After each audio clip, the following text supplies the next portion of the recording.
Assalamualaikum everyone, welcome back with a new video to your own channel Re-Educate। आज की इस video में हम बायो के chapter number 5 the fundamental unit of life को पढ़ेंगे। ठीक है, इसके बारे में, इसके कंपोनेंट्स क्या क्या सेल के बारे में, उस सब मैं आपको आगे बताऊंगा। सबसे पहले हमारा what are the components of living organisms के क्या क्या कंपोनेंट्स होते हैं। जैसे अगर हम सेलुलर कंपोनेंट्स की बात करें, उसमें हमारे आ जाते हैं cell membrane, nucleic, mitochondria and biomolecules की बात करें, उसमें आ जाते हैं हमारे प्रोटीन, लिपिड, न्यूक्लिक एसिड। और उसके बाद हमारे टिश्यूज़ से ऑर्गन सिस्टम से ऑर्गेनिजम्स बनते हैं। उससे भी पहले हम सेल की हिस्ट्री को देख लेते हैं। सेल की हिस्ट्री क्या कहती है। So cell were first discovered in 1665 by Robert Hooke. ठीक है ना, रॉबर्ट हुक ने सबसे पहले सेल को डिस्कवर किया था। सेल को डिस्कवर किस चीज़ से किया था। सो उस एक ट्री थी जिसका नाम है ओक ट्री। ठीक है ना, Spanish oak tree, SP Spanish oak tree से जो बाहर ऐसे होता है बार्क से उन्होंने एक कॉर्क ली थी। ठीक है ना, एक कॉर्क। तो उनको अपने माइक्रोस्कोप्स, ऑन डिज़ाइन माइक्रोस्कोप था रॉबर्ट हुक का, उसके अंदर रखकर उन्होंने चेक किया। तो उसके अंदर कुछ इस तरह से, मतलब रूम्स बन रहे थे, इस तरह से रूम्स बन रहे थे। तो लैटिन वर्ड्स में उन रूम्स को कहा जाता है सेल कहा जाता है। उन रूम्स को क्या कहता है, सेल कहा जाता है। तो उसी बेसिस पे रॉबर्ट हुक ने इसका नाम रख दिया सेल। ठीक है ना। बट अगर आपको कोई पूछे कि नॉन लिविंग में सेल होते हैं, तो एक एक्सेप्शन है। वो क्या है, वो सेल वाल। वो सेल वाल में सेल होते हैं। सेल वाल नॉन लिविंग होती है, बट इसमें सेल होते हैं। और कौन से सेल थे, वो डेड सेल। रॉबर्ट हुक ने जो सेल डिस्कवर किया था वो डेड सेल था। एंड उसके बाद नेक्स्ट हमारा आ जाता है विद बेटर माइक्रोस्कोप, एक अच्छे माइक्रोस्कोप के साथ। उसके बाद हमारे 1674 में एंटोनी वैन लीeuwenhoek ऑब्जर्व करते हैं free living cell in pond water for the first time in 1665। Okay, 1665 में फर्स्ट टाइम डिस्कवर करते हैं एंटोन वैन लीeuwenhoek। तो इनका पूरा मैं नाम मैं लिख देता हूँ, यहाँ पे आधा नाम लिखा हुआ है। इनका पूरा नाम था एंटोन, ANTONI, एंटोनी वैन, आगे लिखा हुआ है लीeuwenhoek ऑब्जर्व करते हैं। ठीक है, कब, 1674 में। और एंटोनी वैन लीeuwenhoek ये क्या थे, ये जो है इन्होंने डिस्कवर किया था माइक्रोबायोलॉजी। ठीक है ना, फादर ऑफ माइक्रोबायोलॉजी थे। ठीक है ना। और इन्होंने ये डिस्कवर कब किया था लिविंग सेल, तो वो 17th सेंचुरी में डिस्कवर किया था। किससे, bacteria and protozoa. Writing is not good, so please manage this. Writing and protozoa से इन्होंने डिस्कवर किया था। ठीक है ना, सिंगल सेल ऑर्गेनिजम्स था वो। आगे हम चलते हैं। उसके बाद आता है हमारा the nucleus of the cell was found by Robert Brown in 1831। ठीक है ना। उसके बाद हम आगे चले जाते हैं। तो 1831 में रॉबर्ट ब्राउन ने न्यूक्लियस डिस्कवर किया था। ठीक है, और न्यूक्लियस किस में, एनिमल्स में या प्लांट्स में। तो इसका राइट आंसर आएगा एनिमल्स में इन्होंने डिस्कवर किया था। प्लांट सेल में, सॉरी प्लांट सेल में इन्होंने डिस्कवर किया था। ठीक है, किसमें, प्लांट सेल में। तो प्लांट सेल में मतलब न्यूक्लियस को डिस्कवर किया इन्होंने, न्यूक्लियस को। तो न्यूक्लियस का मेन मीनिंग क्या होता है, it is a control centre of the cell. ठीक है ना, ये क्या होता है, कंट्रोल सेंटर होता है न्यूक्लियस। इसके अंदर DNA भी होता है, वो हम आगे पढ़ेंगे। तो उसके बाद आता है हमारे Purkinje created the name protoplasm. इन्होंने ये टर्म दी थी प्रोटोप्लाज्म। ठीक ना, for the cell fluid portion in 1839 में। सेल की फ्लूइड पोर्शन कौन कौन से होगी। पहला तो हमारा हो गया न्यूक्लियस हो गया हमारा न्यूक्लियस। एंड दूसरा हमारा आएगा साइटोप्लाज्म। ठीक है ना। साइटोप्लाज्म क्या होता है? जेली लाइक स्ट्रक्चर होता है। इसके बारे में हम, एक सेल की ऑर्गेनेल है, इसके बारे में हम आगे डिटेल में स्टडी करेंगे। ठीक है ना। कब? डेट याद रखनी है, 1839 में। सो स्लेडन एंड स्लान ने 1838 और 1839 में प्लांट कहा कि plant and animals are made up of cells. ठीक है ना। सो उसके बाद इन 1855 रुडोल्फ विर्चो आए, जिन्होंने सेल थ्योरी को एक्सपेंड कर दिया था। कब तक? 1821 से 1902 तक इन्होंने सेल की थ्योरी को एक्सपेंड कर दिया था। ठीक है। And which advance cell hypothesis by claiming that all cells originate from pre existing cells. इनका मानना ये था कि जितने भी सेल्स हैं वो पिछला सेल, मतलब ये एक सेल होगा, ये एक सेल है, ये कहाँ से आया है? ये इसके पिछले सेल से आया है, इस सेल से आया। ये सेल किससे आया? ये इसके पिछले सेल से आया, इस सेल से आया। तो इन्होंने अपनी एक थ्योरी मान लो दी थी कि ओमनिस सेलुला ई सेलुला 1855 में। कब दी थी? 1855 में, कि all the cells are originate from pre existing cell. ठीक है। उसके बाद the discovery of the microscope universe was made possible by the invention of magnifying lens. Unicellular creatures have a single cell that performs all tasks. ठीक है ना। Unicellular organisms जिनके पास एक ही cell होता है, वो भी तमाम अपने काम कर देता है, जैसे nourishment, respiration, excretion and reproduction. ठीक ना। Amoeba, chlamydomonas, paramecium and bacteria for example have solitary cells that make up of entire organisms, जो कि एंटायर ऑर्गेनिजम्स को बना देता है। ठीक है। एंटायर ऑर्गेनिजम्स को। उसके बाद हमारा आ गया multi cellular organisms. So multicellular organisms are organisms that are large number of cells that performs many roles. Multicellular organisms से large number of cells होते हैं। हमारी बॉडी में ट्रिलियंस ऑफ सेल्स होते हैं, ट्रिलियंस ऑफ सेल्स होते हैं। So multicellular organisms might exhibit themselves as a single cell or a group of cell. So उसके बाद हमारे आते हैं fungi and plant and mammals. For examples have many cells that form tissues. इनके पास काफ़ी तरह सेल्स होते हैं जो कि क्या बनाते हैं? टिश्यू बनाते हैं। And a single cell have rise to very multicellular organism. एक सिंगल सेल काफ़ी तरह multicellular organism, multi cell बना सकता है। ठीक है ना।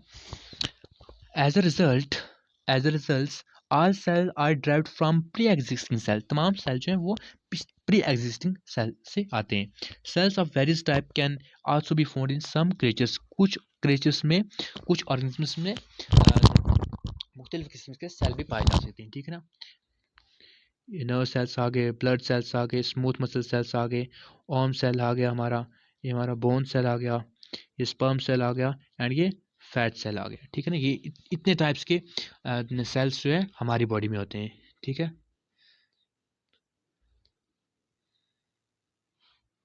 And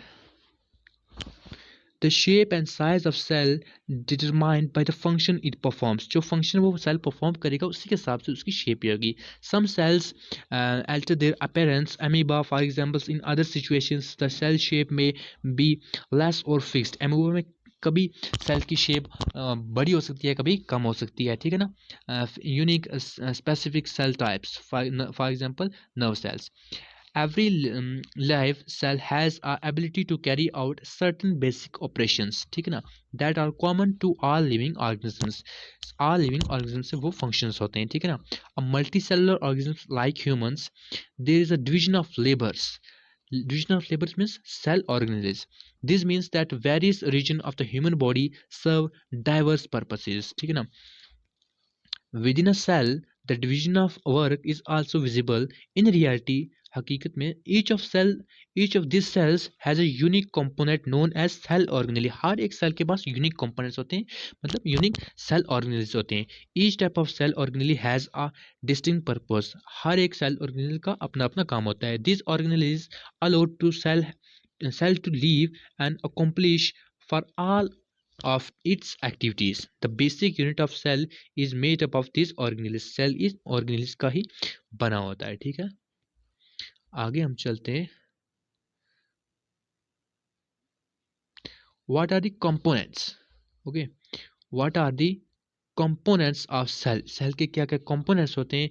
And what is the cell structural organization? Cell कैसा बना होता है और उसके components कैसे ऐसे होते हैं, ठीक है। जैसे मैंने आपको स्टार्टिंग में बताया वही उनकी बात चल रही है, कैसे कैसे क्या होते हैं, कंपोनेंट्स होते हैं, ठीक है ना। Every cell has 3 distinct feature. हर एक सेल में 3 फीचर्स तो होती हैं। सबसे पहला हमारा आ जाएगा plasma membrane, nucleus, cytoplasm. Due to this characteristics all active within the cell and exchange between the cell and its environment are feasible, ठीक है ना। उसके बाद ये देख सकते हैं आप, ये हमारा एक सेल सेल के कंपोनेंट्स आ जाएंगे, ठीक है ना। जैसे कि ये हमारा माइटोकॉन्ड्रिया आ गया, ये हमारे राइबोसोम्स आ गए, ठीक है। ये हमारा सेल मेम्ब्रेन आ गया, ठीक है। ये हमारा न्यूक्लियस आ गया, ये न्यूक्लियस आ गया, न्यूक्लियस ये ब्लैक वाला जो है ये आ गया, ठीक है ना। ये गोल्गी अपैरेचस आ गए, ठीक है ना। आगे भी हम सेल की कंपोनेंट्स के बारे में पढ़ेंगे, ठीक ना। सबसे पहला कंपोनेंट आ गया सेल का एंडोप्लाज्मिक रेटिकुलम, ठीक है ना। ये एक प्लांट सेल है, ठीक है ना। इसमें प्लांट सेल में सभी ऑर्गेनेल्स दी हुई है। ये पूरा एक प्लांट सेल है, ठीक है ना। ये पूरा एक प्लांट सेल है। इसी में क्या, ये प्लांट सेल में मतलब कौन कौन सी ऑर्गेनेल्स होती हैं। सबसे पहले एंडोप्लाज्मिक रेटिकुलर हो गया, फिर उसके बाद हमारा ये साइटोप्लाज्म हो गया, न्यूक्लियस हो गया, न्यूक्लियस हो गया, ठीक है ना। न्यूक्लियस और न्यूक्लियस हो गया, माइटोकॉन्ड्रिया हो गया, राइबोसोम्स हो गया, क्रोमोप्लास्ट हो गया, क्लोरोप्लास्ट हो गया, गोल्गी पैचेस हो गया, वैक्यूल हो गया, माइलोप्लास्ट हो गया, cell membrane and cell wall. This are the organelles of the plant cell, ठीक है ना। प्लांट सेल्स की एक क्या है, ऑर्गेनेल्स है, ठीक है ना। आगे इन सभी ऑर्गेनेल्स, जितनी भी ऑर्गेनेल यहाँ पे आपने देखी, इन सभी का एक स्पेसिफिक फंक्शन है, आगे सब आपको बताया गया है। अगर मैं यहाँ पे बताऊंगा तो वीडियो लंबी हो जाएगी, ठीक है ना। आगे भी मुझे बताना है आपको।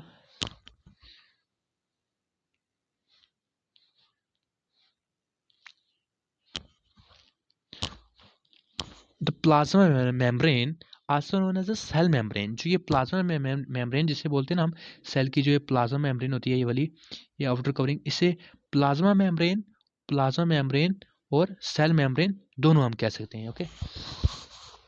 तो उसके बाद क्या रहा है, is the cell outermost layer. Cell की आउटरमोस्ट लेयर होती है which separate the cell content from its surrounding. उसके बाहर वाले सराउंडिंग से सेल के कंटेंट को मतलब बाहर वाले सराउंडिंग से अलग करता है, ठीक है ना। It is made up of organic molecules called lipid and protein. हमारे जो ये सेल मेम्ब्रेन, या से हम प्लाज्मा मेम्ब्रेन कह सकते हैं, ये किसकी बनी होती है, प्रोटीन और लिपिड की बनी होती है, और ये फ्लेक्सिबल होती है, ठीक है ना। The cell membrane's flexibility also allow the cell to take the food and other, ठीक in food and other material from its surrounding, ठीक है ना। सेल मेम्ब्रेन की हमारी जो ये फ्लेक्सिबिलिटी होती है ना इसकी, इससे ये एक इसकी वजह से ये बाहर का फूड और फूड मटेरियल, ठीक है ना, अपने अंदर ले सकती है, ठीक है ना। इसी को हम बोलते हैं endocytosis is the term of for such process. Amoeba मतलब ये प्रोसेस करती है, ठीक है ना, इन फूड को इंगल्फ करने के लिए। For examples it allows some substances to pass into and out of the cell, ठीक है ना। जब आउट जाएगा वो मटेरियल, उसको हम एक्सोसाइटोसिस बोलेंगे, ठीक है। मैं लिख देता हूँ यहाँ पर एक्सोसाइटोसिस बोलेंगे, ठीक है।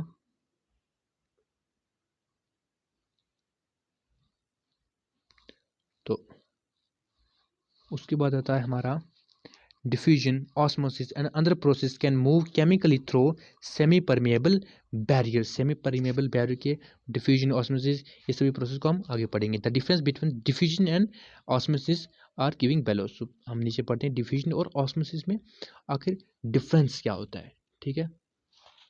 सो पहला हमारा ये आ गया osmosis and diffusion। तो it intense the transfer of solvent molecules. मतलब ऑस्मोसिस में सिर्फ सॉल्वेंट, अब यहाँ पे सॉल्वेंट का मतलब क्या हो गया, सॉल्वेंट का मतलब हो गया लिक्विड, ठीक है ना। लिक्विड, जितना भी वाटर लिक्विड कंटेंट होगा उसी को हम बोलते हैं सॉल्वेंट। ऑस्मोसिस में सिर्फ सॉल्वेंट का ट्रांसफर होता है, ठीक है ना। और डिफ्यूजन में हमारा it intense solute molecules mobility. Diffusion में हमारे सोल्यूट और सॉल्वेंट दोनों की क्या होगी, ट्रांसफर होती है, ठीक है ना। अब आ गया molecules travel from lower solute concentration to a greater solute concentration, ठीक है ना।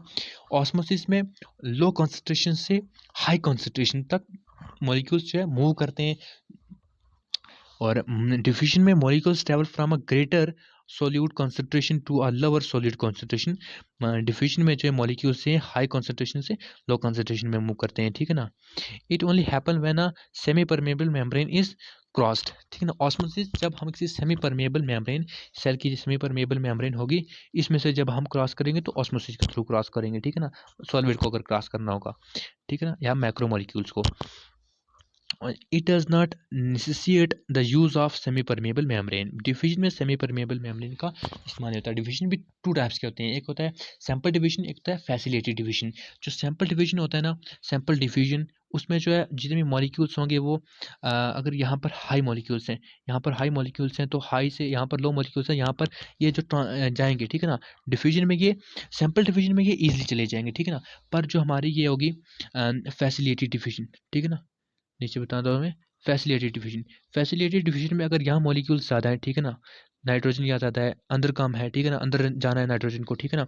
तो फैसिलिटेटेड डिवीजन में जब जाएंगे वो प्रोटीन के थ्रू जाएंगे, ठीक है ना। यहाँ पे प्रोटीन होगी, ठीक है ना, यहाँ पे प्रोटीन। तो फैसिलिटेटेड फैसिलिटेटेड फैसिलिटेटेड डिवीजन में जब ट्रांसफर होगी मॉलिक्यूल्स की from their high concentration to low concentration is from through protein.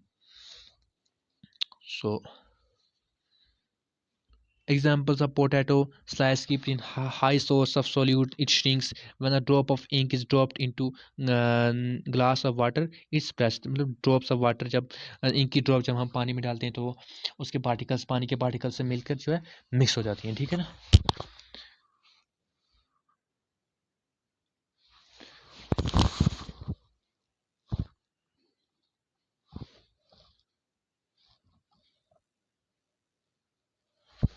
So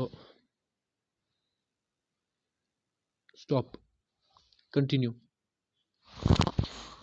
if we place an animal if we place an animal or plant cell in hypotonic solution, it would most certainly swell। अब इसका मतलब क्या हो गया, मान लो मैंने ये एक सॉल्यूशन लिया इसमें, ठीक है, इसमें मैंने सॉल्यूशन लिया एक, ये सॉल्यूशन, इसमें मैंने सेल रखा पहले,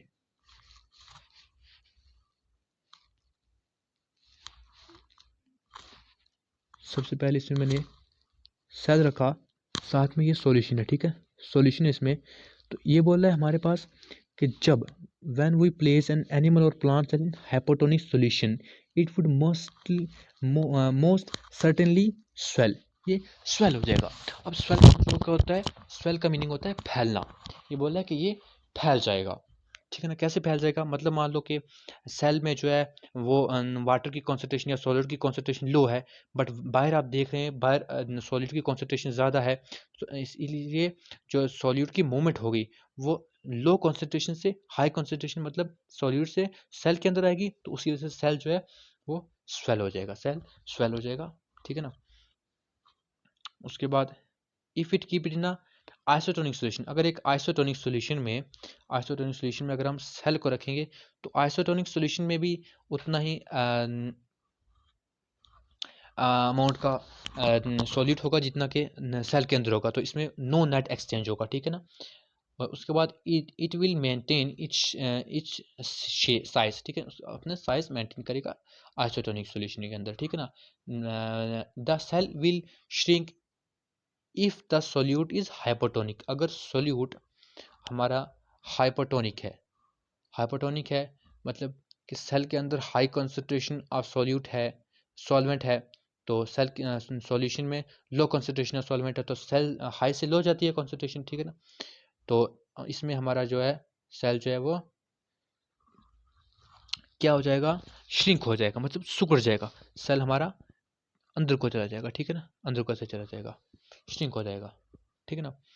पहला गया हमारा Osmosis. Osmosis is a process through which unicellular freshwater organisms and most plant obtain water. Osmosis वो प्रोसेस है जिसमें यूनिसेलुलर ऑर्गेनिजम्स अपना पानी देते हैं. फॉर एग्जांपल रूट से जो पानी ऊपर आता है प्लांट के बीच, वो भी एक ऑस्मोसिस का एग्जांपल है. ठीक है ना. Now cell wall. Cell wall के बारे में पढ़ते हैं हम. Cell wall. The cell wall is only found in plant cell. ठीक है ना. सेल वॉल जो है सिर्फ प्लांट सेल में होती है, एनिमल सेल में नहीं होती. Cell wall are made up of cellulose. Plant cell में सेल वॉल जो है सेलुलोज की बनी होती है एंड आर पोरस. ठीक है ना. It keep the content of the cell distant from the rest of the world. बाहर के इन्वायरमेंट से सेल के कंटेंट को अंदर रखती है. ठीक है ना. Give the cell its form and protects it. सेल को एक फॉर्म देती है और उससे प्रोटेक्ट करती है. ठीक है. Plant, fungi and bacteria have cell wall that allow them survive very difficult dilute external media without bursting. ठीक है ना. प्लांट, फंगी और बैक्टीरिया में भी सेल वॉल होती है. ठीक है ना. जो इनको एक्सट्रीम वेदर से प्रोटेक्ट करती है. ठीक है ना. प्लास्मोलिसिस. प्लास्मोलिसिस एक प्रोसेस है जिसमें जो सेल अगर हम हाइपोटोनिक सॉल्यूशन में रखेंगे तो वो वाटर को लूज करेगा. तो जो उसकी सेल वॉल होगी, सेल वॉल से जो है सेल का कंटेंट जो अंदर से होगा वो सेल वॉल से दूर चला जाएगा. ठीक है ना. सेल वॉल से दूर चला जाएगा तो सेल श्रिंक हो जाएगा, जब से जो इसके जो भी सॉल्यूट होगा वो अगर बाहर को चला जाएगा. ठीक है. वो अगर बाहर को चला जाएगा. ठीक है. इसी प्रोसेस को हम प्लास्मोलिसिस भी बोलते हैं. ठीक है ना. अब आ गया हमारा nucleus. The nucleus is protected by a double layered membrane known as the nuclear membrane. ठीक है. न्यूक्लियर मेम्ब्रेन, ये अगर न्यूक्लियस होगा हमारा, ठीक है ना, इसमें दो मेम्ब्रेन्स हो गए, ऐसे दो मेम्ब्रेन्स हो गए जिससे ये प्रोटेक्ट हुआ होगा. ठीक है. The nuclear membrane has pores that allow material to pass from the inside to the outside. Nucleus में मतलब पोर्स होंगे, छोटे छोटे पोर्स होंगे जिसकी हेल्प से जो है मटेरियल जो है इन एंड आउट जा पाएगा. ठीक है. आगे भी लिखा हुआ है chromosomes which are made up of deoxyribo nucleic acid. DNA की फॉर्म ये है. ठीक है ना. डीएनए की फॉर्म ये आप देख लीजिए यहाँ से, ये है डीऑक्सोराइबो न्यूक्लिक. ठीक है ना. ये मीन्स हो गया एसिड, ये लिखा हुआ है यहाँ पे.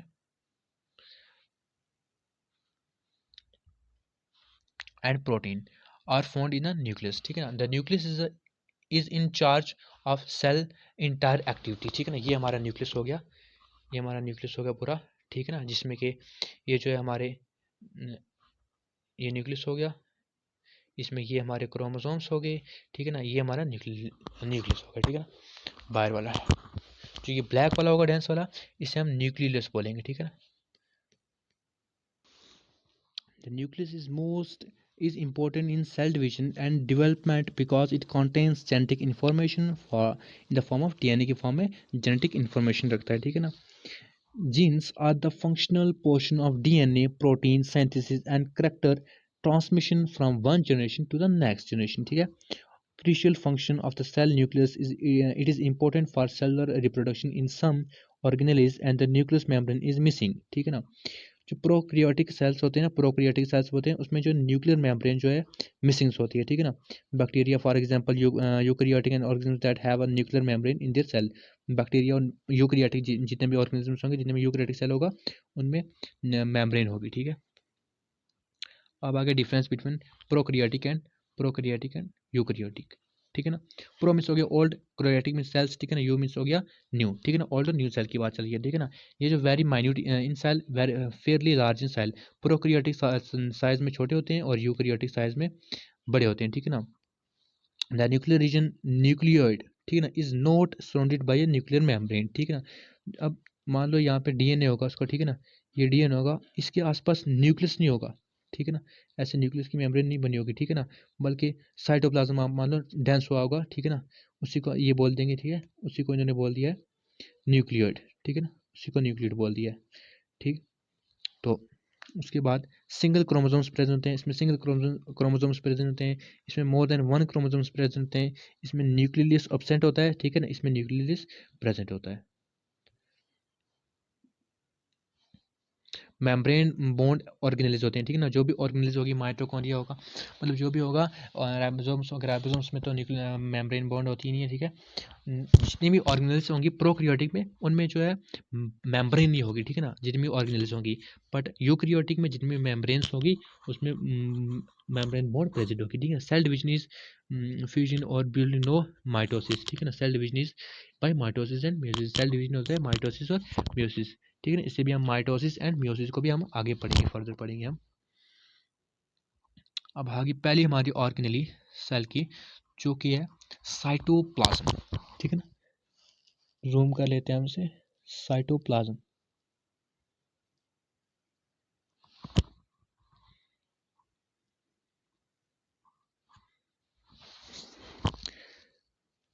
Start. Cytoplasm, the fluid content inside the plasma membrane is referred to as cytoplasm. Cell के अंदर जितना भी फ्लूइड कंटेंट होगा उसी को हम साइटोप्लाज्म बोलते हैं, ठीक है ना।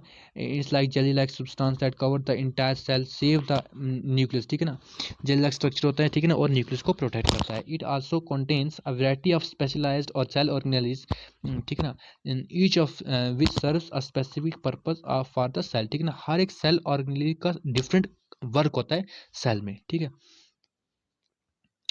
Now the endoplasmic reticulum, ribosomes, Golgi apparatus, mitochondria, plastids, lysosomes, vacuole are example of cell organelles, ठीक है ना, ये सब एग्जांपल्स है किसकी, सेल ऑर्गेनेल्स की, ठीक है ना। They are vital since they perform some of the most important jobs in the cell, ठीक है ना, ये जो है मोस्ट इंपॉर्टेंट ऑर्गेनेल्स हैं सेल की। सबसे पहली आगे हमारी एंडोप्लाज्मिक रेटिकुलम।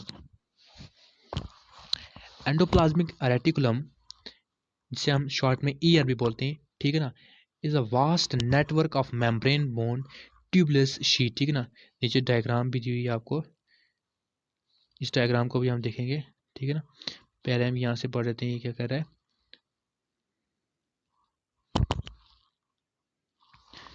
स्टार्ट, ठीक है ना, ट्यूबलेस शीट्स होती हैं, ठीक है ना, it's acts as a conduit for the movement of material, particularly protein between cytoplasmic organelle or between the cytoplasm, ठीक है ना, and the nucleus, ठीक है ना। ये ट्रांसफर, किसी भी चीज़ को ट्रांसफर करने के लिए हेल्प करता है, ठीक है ना, अपने अंदर जो भी प्रोटीन वगैरह अपनाएगा वो इसको भेज देगा गोल्गी पैचेस को, और गोल्गी पैचेस आगे फर्दर ट्रांसफर कर देगी। It also serves as a cytoplasmic scaffolding that provides a surface or certain of the cell.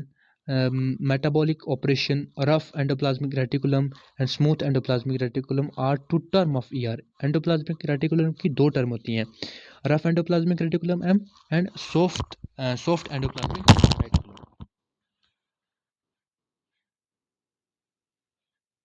ये डायग्राम होगी जिसमें न्यूक्लियर इन्वेलप जो है स्मूथ एंडोप्लाज्मिक रेटिकुलम, जिसमें राइबोसोम्स नहीं होंगे, ठीक है ना। ये आपको स्मॉल स्मॉल स्मॉल स्मॉल ये दिख रहे हैं, ठीक है ना, ये आ गया राइबोसोम्स, ये हो गया हमारा रफ एंडोप्लाज्मिक रेटिकुलम, ठीक है, रफ एंडोप्लाज्मिक रेटिकुलम आ गया हमारा, ठीक है ना। ये हो गया राइबोसोम्स जिसमें बताया, ठीक है ना। ये सिस्टर्नी हो गई है, सिस्टर्नल स्पेस होगी, ठीक है ना, न्यूक्लियर पोर हो गई है, न्यूक्लियर पोर हो गई, ठीक। उसके बाद ये बताया R E R, this are the rough on the outside are linked to the ribosomes protein synthesis is carried out by these organelles, ठीक है ना। SCR soft endoplasmic reticular, these are smooth on the outside and have nothing to do with the ribosomes, ठीक है ना। It aids in the production of fat molecules, ठीक है ना, also known as lipid. It also aids in the detoxification of variety of toxins and medications, ठीक है ना।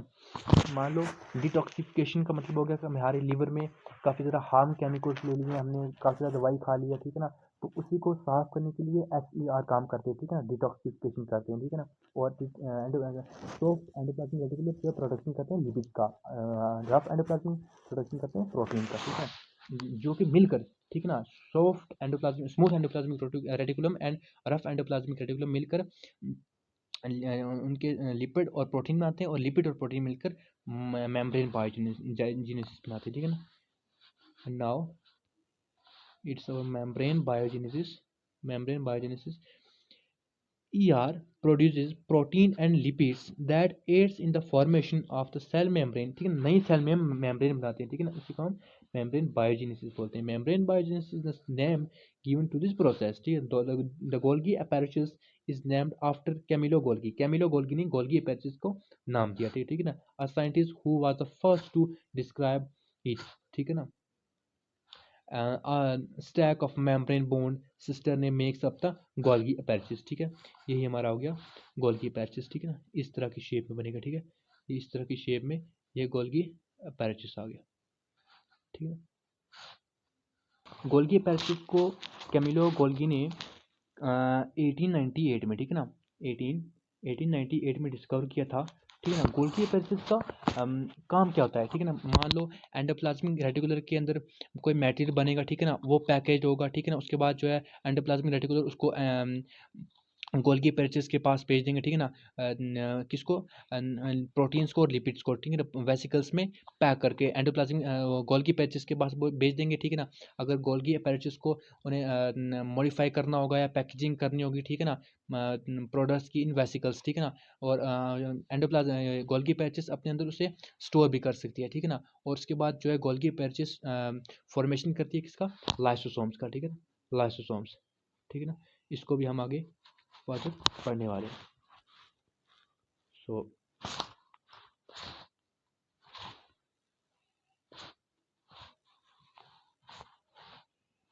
continue. These membrane are frequently connect to the membrane of ER and so parts of complex cellular membrane system. It is responsibilities including storage, modification, packaging items in vesicles. It has a role of developing of lysosome. ठीक है, जैसे मैंने आपको पीछे बताया वही सब लिखा हुआ है यहाँ पर. कंटिन्यू. तो हमारे जो ये लाइसोसोम्स होते हैं ये मेम्ब्रेन बॉन्ड वेसिकल्स होते हैं, सैक्स होते हैं फिल्ड विद डाइजेस्टिव एंजाइम्स. ठीक है ना, ये हमारे लाइसोसोम्स जो है छोटे छोटे होंगे. मैं बड़ा आपको बना के दिखा देता हूँ. ठीक है ना, मान लो ये हमारे लाइसोसोम्स है. ठीक है ना, इनके अंदर जो होते हैं डाइजेस्टिव एंजाइम्स होते हैं. ठीक है ना, डाइजेस्टिव एंजाइम्स होते हैं जो कि किसी भी फॉरेन मटेरियल को, ठीक है ना, जा कोई ब्रोकन डाउन कोई ऑर्गेनिक मटेरियल होगा. ठीक है ना, ओल्ड सेल होगा. ठीक है, उसको ब्रेक करते हैं. ठीक है, वर्न आउट सेल होगा. ठीक है ना, या ओल्ड मटेरियल होगा. ठीक है ना, उसको डाइजेस्ट कर लेते हैं. किस वजह से, क्योंकि इसमें पावरफुल डाइजेस्टिव एंजाइम्स होते हैं. वो कैपेबल होते हैं break down all organic material, जितने भी ऑर्गेनिक मटेरियल होते हैं. ठीक है, उनको ब्रेक कर पाते हैं. ठीक है ना, जो help in digestive foreign materials, older cells and worn out cell organelles. ठीक है, ये काम होता है लाइसोसोम्स का. So continue. इन्हें हम सुसाइडल बैग्स भी कहा जाता है. सुसाइडल बैग क्यों कहा जाता है, अगर मान लो किसी सेल में कोई गड़बड़ी होगी. ठीक है ना, ये फट गई. जैसे ये फटे, जो जितने भी सेल ऑर्गेनिल्स हैं, ठीक है, इनके पास पावरफुल डाइजेस्टिव एंजाइम्स है, तो सभी सेल ऑर्गेनिल्स को, सेल को, सबको मार जाएंगे, खुद भी मर जाएंगे. इसलिए इनको सुसाइडल बैग्स बोला जाता है. नाउ अब आते हैं हमारे हम माइट्रोकॉन्ड्रिया पे. ठीक है ना, माइट्रोकॉन्ड्रिया. माइट्रोकॉन्ड्रिया जो है ये, इसे हम power house of the cell भी बोलते हैं. ठीक है ना, power house, power house of the cell. ठीक है ना, power house of the cell भी बोलते हैं. ठीक है ना, ये किस में होती है, एरोबिक ऑर्गेनिजम्स, मतलब एनिमल्स एंड प्लांट्स में. एनिमल्स एंड प्लांट्स में. ठीक है, एनिमल्स और प्लांट्स में. ठीक है ना, एक्सेप्शन ये मैमलिन में, मैमलिन आरबीसी में नहीं होती माइटोकॉन्ड्रिया. ठीक है ना, जब वो एडल्ट मतलब डेवलप हो जाते हैं. ठीक है ना, और जो ये माइटोकॉन्ड्रिया कलर सेल्स होती है. ठीक है, और ये लिबरेट करती है energy in the form of ATP. ठीक है ना, in the form of ATP. ATP की फुल फॉर्म है एडिनोसाइन, एडिनोसाइन ट्राई फॉस्फेट. ठीक है ना, ये सेल की energy currency of the cell है. ठीक है ना, and mitochondria consumes oxygen and liberate carbon dioxide. ठीक है ना, और माइटोकॉन्ड्रिया के पास इसका खुद का डीएनए होता है. ठीक है ना, इसका खुद का डीएनए होता है. अगर आपको एमसीक्यू में पूछा जाए कि न्यूक्लियस के अलावा कौन सा ऐसा सेल ऑर्गेनेल है जिसके पास खुद का डीएनए होता है, ठीक है ना, तो आपने आंसर देना है माइटोकॉन्ड्रिया. ठीक है ना, और फ्यू आरएनए, कुछ आरएनए भी होते हैं इसके पास. ठीक है ना, and RNA molecules are ribosomes. ठीक है, ये हो गया माइटोकॉन्ड्रिया के बारे में, ये बताया हुआ है. ठीक है, ये हमारा देख लो, ये माइटोकॉन्ड्रिया हो गया हमारा. ठीक है, इसमें ये डीएनएज हो गए. ठीक है, ये इंटर मेम्ब्रेन होगी. ठीक है ना, ये इंटर मेम्ब्रेन स्पेस होगी. ठीक है ना, या आउटर मेम्ब्रेन होगी. ये राइबोसोम्स हो गए हमारे. ठीक है, ये कुछ है, ठीक है ना। ये हमारा हो गया माइटोकॉन्ड्रिया। आओ अब हम बात करें अपने प्लास्टिड्स की, ठीक है ना। प्लास्टिड्स जो है ये लार्जेस्ट ऑर्गेनेल होती है किसमें, प्लांट सेल में, ठीक है। प्लांट सेल में लार्जेस्ट ऑर्गेनेल कौन सी है, प्लास्टिड्स, ठीक है ना। Bear some specific pigment thus imparting specific colours to the plant, ठीक है ना। प्लास्टिड्स के भी अब 3 टाइप होते हैं, ठीक है। प्लास्टिड्स के 3 टाइप होते हैं। सबसे पहले होगा chloroplast, chloroplast and then chromoplast,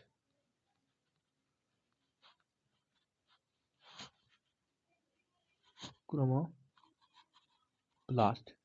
ठीक है। अब ल्यूकोप्लास्ट पे आता है, ठीक है। पहले हम इन दोनों की बात कर लेते हैं, क्लोरोप्लास्ट एंड क्रोमोप्लास्ट। क्लोरोप्लास्ट और क्रोमोप्लास्ट जो होते हैं, यहाँ पे लिखा हुआ होगा ये क्लोरोप्लास्ट एंड क्रोमोप्लास्ट, ठीक है ना।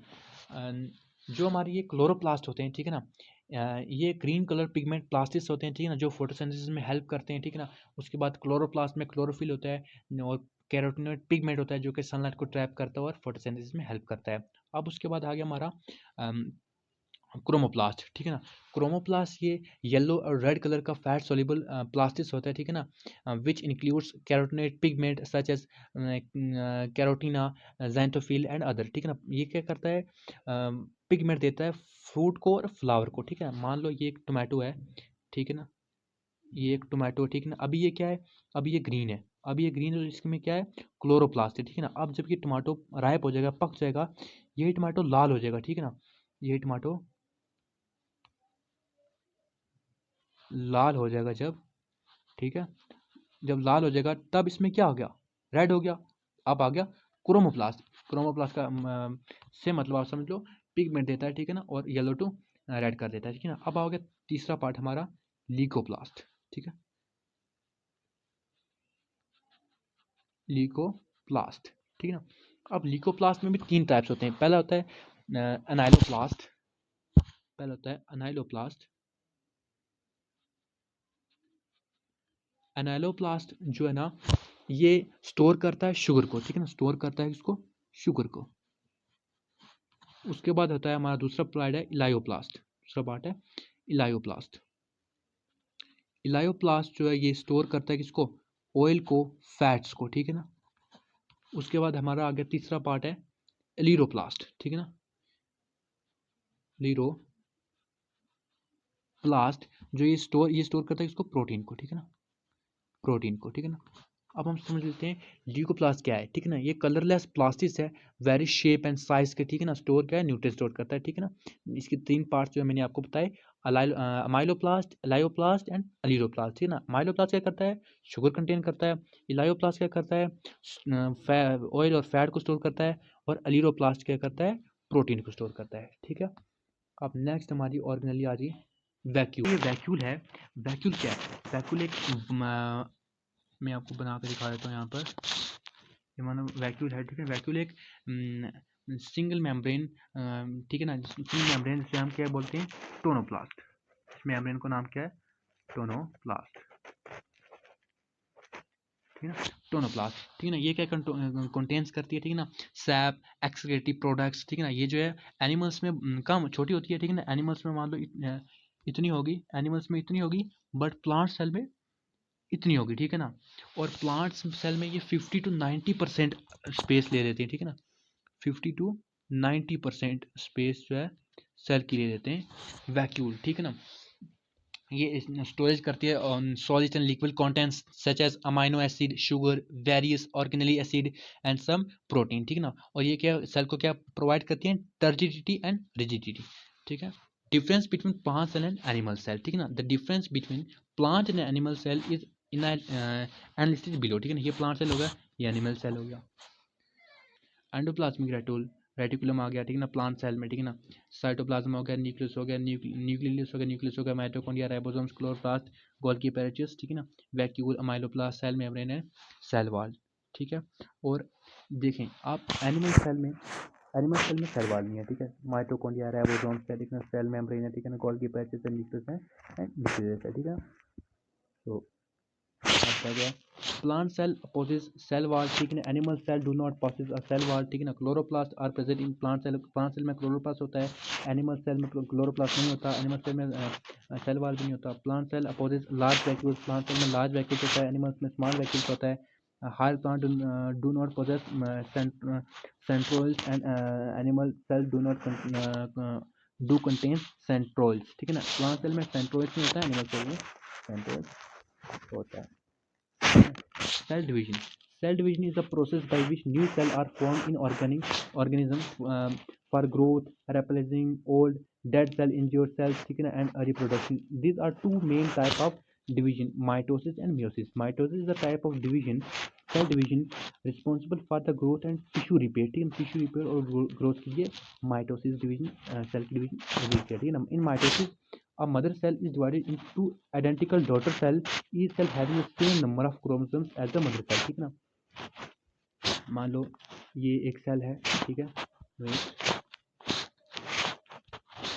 ये एक सेल है, ठीक है ना। इसमें मान लो अगर 12 क्रोमोसोम्स होंगे, ठीक है, इसके जो 2 सेल्स निकलेंगे, ठीक है, 2 डॉटर सेल्स निकलेंगे, तो उनमें भी 12 क्रोमोसोम्स नहीं होंगे, ठीक है ना। ये बताया गया, ठीक है। ये माइटोसिस हो गया, ठीक है, ये माइटोसिस सेल हो गया, ठीक है। अब आ गया हमारे मियोसिस, ठीक है। Meiosis occur in the reproductive organ to form gametes which are necessary for the sexual reproduction. Meiosis results in 4 new cells, ठीक है ना, each with half of number of chromosomes compared to the mother cell. This reproduction is important to maintain chromosomes number of offspring after fertilization, ठीक है। ये बता रहा है, मान लो एक ये मदर सेल है, ठीक है, इसमें से 2 डॉटर सेल्स निकलेंगे, ठीक है, 2 डॉटर सेल्स निकलेंगे। उन डॉटर सेल्स में से भी ये 2 है, ये डॉटर सेल्स 2 और सेल्स निकालेंगे, ठीक है, ये 2 और डॉटर सेल्स निकालेंगे। इस मदर सेल में मान लो 12 क्रोमोसोम्स है, तो इसका हाफ होगा इनमें, ठीक है, इसमें भी 6 क्रोमोसोम्स होंगे, इसमें 6 होंगे, इसमें भी 6 क्रोमोसोम्स होंगे, इसमें भी 6 क्रोमोसोम्स होंगे, और इन दोनों में भी, ठीक है। तो यही हमारा चैप्टर का जो एंड होता है, ठीक है ना, इतना ही था, ठीक है, दी एंड ऑफ दिस चैप्टर, ठीक है। सो चैनल को आप सब्सक्राइब करके रखिए इसी तरह की मज़ेदार वीडियोस के लिए, वन शॉट वीडियोस के लिए। आगे भी मैं बायो के और चैप्टर्स की वन शॉट वीडियो लाऊंगा। Thank you so much for watching this video till the end. Please subscribe this channel, like share with your friends. Thank you so much.